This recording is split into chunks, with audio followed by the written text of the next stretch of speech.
Salut à toi et bienvenue, j'espère que tu vas bien. Alors aujourd'hui on va voir 6 caractéristiques qu'ont tous les entrepreneurs à succès, ou en tout cas beaucoup d'entrepreneurs à succès. Quand tu penses à l'entrepreneuriat, à des entrepreneurs, tu as forcément toi des figures en tête, des gens qui t'inspirent, des gens peut-être même que tu admires. Tu vois, des gens comme Bill Gates, Elon Musk, je sais pas, Tim Ferriss, tu vois, dans un autre genre, Gary Vaynerchuk, que moi j'aime beaucoup aussi. Enfin, on a tous forcément des gens qui nous inspirent.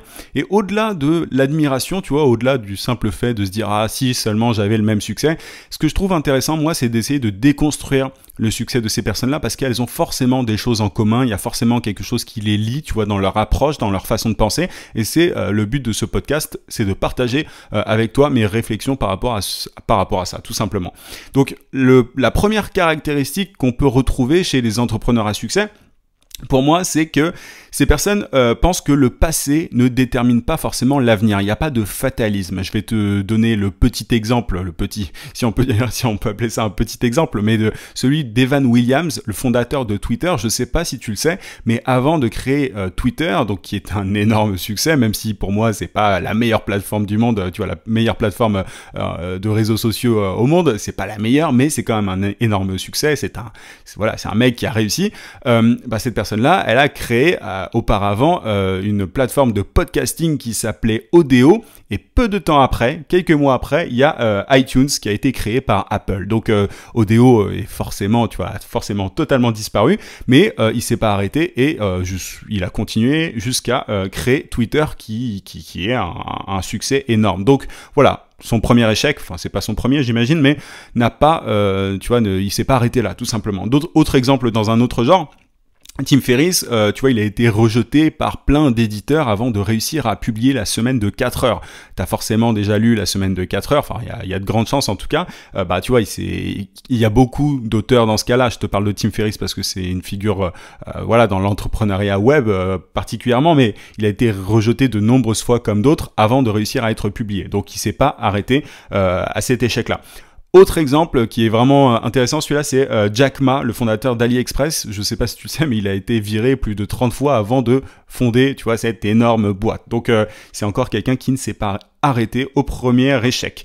Après, bon, évidemment, t'as plein d'autres cas, notamment, tu vois, de musiciens, les Beatles, etc., qui ont pas forcément eu du succès tout de suite. Donc, la qualité, tu vois, à avoir, c'est être tenace. Et si on fait le parallèle avec le freelancing, si t'es aujourd'hui indépendant, consultant, il faut pas s'arrêter de prospecter après sans message, sans réponse, tu vois. Si aujourd'hui tu fais de la prospection email ou LinkedIn, peu importe, peut-être que tu te décourages aujourd'hui parce que t'as pas décroché de contrat, même après avoir envoyé sans email, sans message, LinkedIn ou Twitter, peu importe. Il faut pas s'arrêter. Il y a rien qui te dit que tu n'auras pas de succès plus tard. Peut-être que demain tu vas décrocher ton plus gros contrat, peut-être que ce sera après-demain, peut-être que ce sera la semaine prochaine. Bref, ne sois pas fataliste, ne crois pas que tes échecs passés seront des échecs futurs. Bref. Tu vois l'idée. Deuxième caractéristique, à mon avis, c'est que ces personnes ne pensent pas qu'il peut y avoir un moment où il est trop tard. Ces personnes-là ne se disent jamais il est trop tard. Tu vois, t'as pas mal de gens qui se disent bon, je vais pas lancer ma boîte maintenant, je suis trop vieux, tu vois, c'est pas le moment. Enfin, il y a toujours des excuses, mais tu vois notamment cette histoire de c'est trop tard. Voilà, j'ai déjà un job aussi, au-delà de l'âge, hein, j'ai déjà un job, je vais pas me lancer maintenant, etc., etc. Alors, pour te donner des exemples en dehors de l'entrepreneuriat, faut savoir que J.K. Rowling, celle qui a écrit Harry Potter, qui est quand même multimillionnaire aujourd'hui, on peut parler d'entrepreneur, tu vois, à ce niveau-là, elle était complètement fauchée à 28 ans et elle a eu du succès après. Donc 28 ans, tu me diras, c'est pas bien vieux, mais c'est pas non plus, tu vois, elle a pas 20 ans. Souvent, on idéalise les entrepreneurs en se disant, ouais, ils ont du succès à 20 ans comme Zuckerberg. C'est pas le cas de tous. Donc voilà, je peux te donner d'autres exemples aussi dans le cinéma. T'as Morgan Freeman qui a pas eu de rôle important avant 52 ans, Samuel Jackson à 46 ans. Bref, le succès, il peut arriver n'importe quand. Et il y a même des études qui disent que un fondateur qui est âgé de 50 ans, il aurait 1,8 fois plus de chances de réussir. Il y a beaucoup de fondateurs de boîtes qui ont du succès à 45 ans, c'est presque la norme, c'est presque ça la norme, tu vois. C'est pas 20 ans, c'est pas 25 ans, c'est pas 30 ans, c'est après. Donc, il n'est jamais trop tard. Il faut avoir une espèce de foi, tu vois, dans l'avenir, tu vois, et cette foi, en fait, dans l'avenir, sans parler de religion, quoi, tu vois, c'est pas du tout l'idée, c'est que c'est autoréalisateur. Si tu ne t'arrêtes pas, ça va de pair avec la première caractéristique, tu vois, qui est de se dire que que les échecs passés ne déterminent pas l'avenir, tu vois.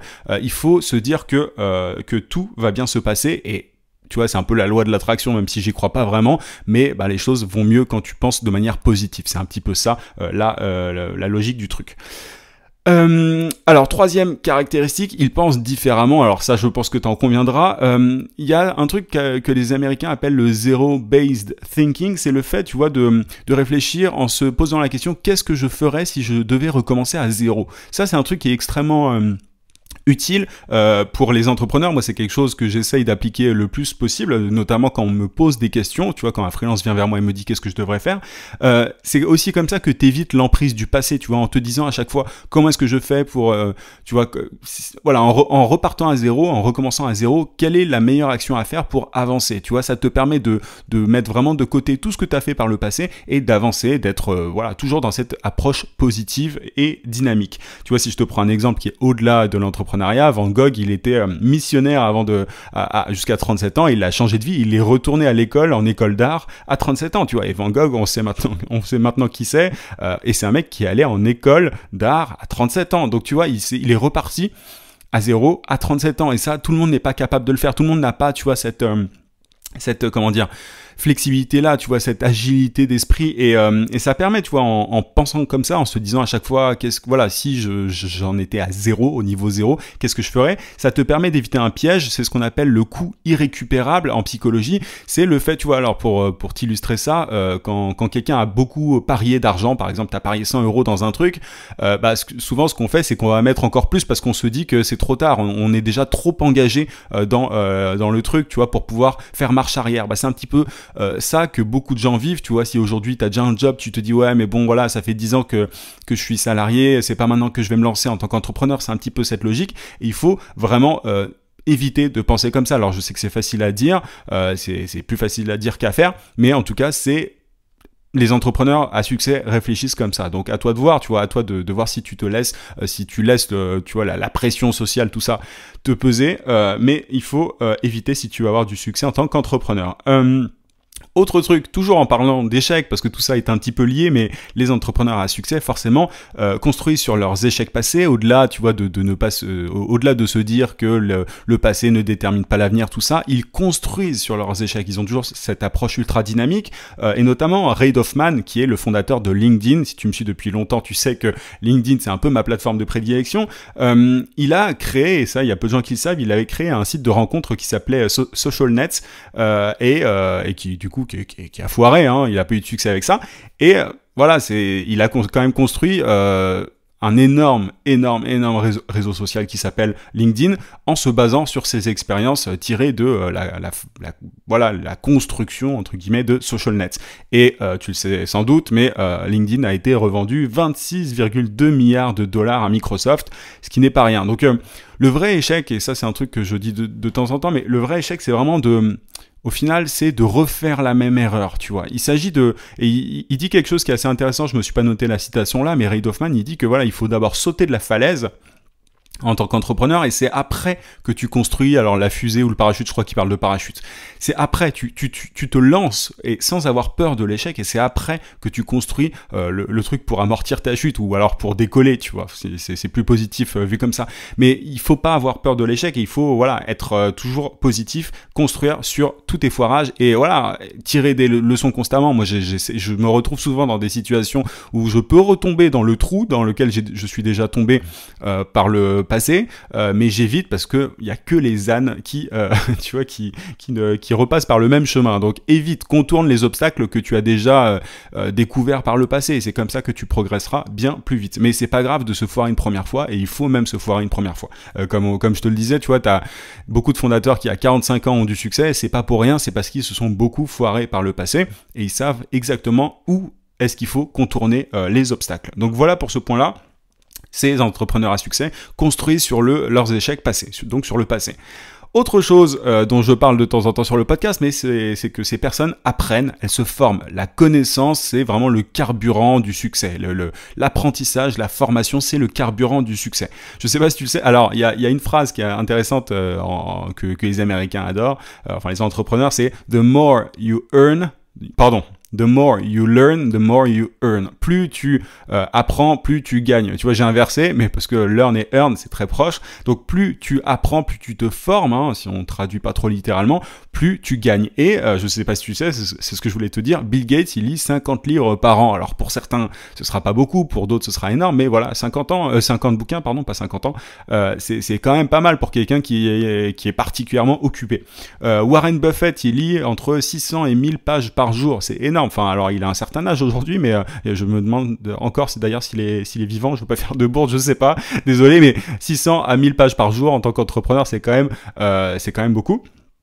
Et tu vois, l'excuse des gens qui consiste à se dire j'ai pas le temps, voilà, je dois faire ceci, cela, c'est faux. Enfin, tout le monde aujourd'hui, tu vois, il y a forcément un moment où tu fais rien, tu regardes Netflix, où tu fais ceci, cela. Alors oui, il faut se reposer, il faut se détendre et tout, mais le j'ai pas le temps, c'est une bêtise, c'est un truc, c'est faux, tu vois. Moi, je me suis beaucoup formé avec les livres audio notamment, tu vois, j'avais pas forcément le temps, soi-disant, en tout cas c'est ce que je me disais quand j'étais salarié, j'avais pas le temps de lire des bouquins et tout. Ce que je faisais, c'est que tous mes trajets vers mon boulot, quand j'étais encore en agence de publicité, je me formais en écoutant des bouquins de développement personnel, de marketing, etc., d'entrepreneuriat.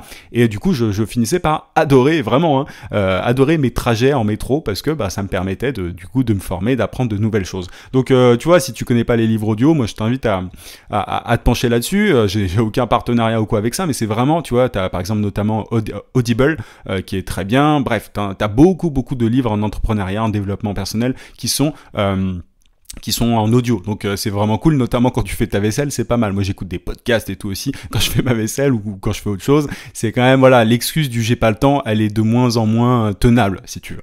Donc ça, c'est important, la connaissance est le carburant du succès. 6e et dernière caractéristique dont je voulais te parler, alors c'est simplement le fait d'être capable de se différencier, de sortir du lot. Il y a un concept de Seth Godin, je sais pas si tu le connais, mais c'est un espèce de gourou en marketing. C'est le concept de la vache pourpre, et il dit en gros qu'il faut devenir la vache pourpre. Les entreprises, les entrepreneurs, au-delà de ça, doivent devenir des vaches pourpres. Je vais réussir à le dire. Tu vois, l'image, pourquoi une vache pourpre? L'image, c'est personne ne s'arrête au bord de la route pour dire oh tiens, cette vache elle est incroyable. Tu vois, toutes les vaches elles se ressemblent, elles sont tachées toutes de la même manière quasiment. Personne ne s'arrête, tu vois, durant un trajet pour admirer les vaches et se dire ouais, celle-là elle est incroyable, sauf si la vache est pourpre. Alors évidemment ça n'existe pas, mais du coup, c'est une métaphore, c'est une image pour dire que il faut se différencier, il faut se positionner différemment. Si tu peux, toi, aujourd'hui, en tant qu'entrepreneur, devenir une vache pourpre, te différencier. Tu vois, c'est appliqué par plein d'entreprises dans leur marketing, notamment Dove, tu vois, à une époque où tout le monde vendait uniquement du savon, Dove a vendu de la beauté pour les femmes. Donc, ils se sont positionnés différemment, ils sont devenus la vache pourpre du savon. T'as plein d'autres exemples, les bagnoles font ça pas mal aussi, les marques de voitures. Elles ne vendent pas une voiture, elles vendent une expérience, tu vois, un truc qui va au-delà. Parfois c'est la rébellion, parfois c'est... Bref, tu vois un petit peu l'idée, mais il faut se positionner différemment. Quand les gens vont à gauche, tu dois aller à droite en tant qu'entrepreneur pour pouvoir sortir du lot. Et tu vois, moi je te parle souvent du fait de trouver une niche en tant que freelance, en tant que consultant, en tant qu'entrepreneur. C'est exactement ça. La plupart des gens aujourd'hui font la même chose. Ils sont community managers, développeurs, graphistes, etc., etc. Il faut que tu sortes du lot en te spécialisant, en trouvant une niche et tout. Enfin, tu vois, c'est souvent de ça dont je parle, mais le concept de la vache pourpre s'applique parfaitement dans ce cas. Donc voilà un petit peu pour ces 6 caractéristiques, je te les résume très rapidement. Donc ces entrepreneurs pensent que le passé ne détermine pas l'avenir, ils pensent qu'il n'est jamais trop tard, ils pensent différemment au sens où voilà, ils sont capables de se remettre totalement en cause et de reprendre à zéro leur raisonnement. Ils construisent sur leurs échecs passés, ils apprennent, ils se forment et ils savent se différencier, ils savent sortir du lot. Voilà un petit peu ce que je voulais partager avec toi. C'est, tu vois, c'est assez simple, mais c'est ce qui lie, je pense, c'est le point commun, ce sont les points communs entre tous ces entrepreneurs à succès, peu importe les personnes que tu admires, les personnes qui t'inspirent aujourd'hui. J'espère que ça t'a plu. En tout cas, n'hésite pas à me partager, tu vois, tes réflexions par rapport à ça en commentaire. Lequel de ces 6 points, laquelle de ces 6 caractéristiques est selon toi la caractéristique la plus importante? Tu me dis ça en commentaire, ça m'intéresse. Je t'invite aussi à télécharger ma formation vidéo gratuite pour trouver des clients rapidement en freelance. Si tu es sur YouTube, tu cliques juste en haut sur le i, sinon tu as le lien en description. N'hésite pas à mettre aussi un gros pouce et à partager cette vidéo, ce podcast si ça t'a plu. Je te dis à demain 18h comme d'habitude. En attendant, n'oublie pas, vie sans limite. À plus.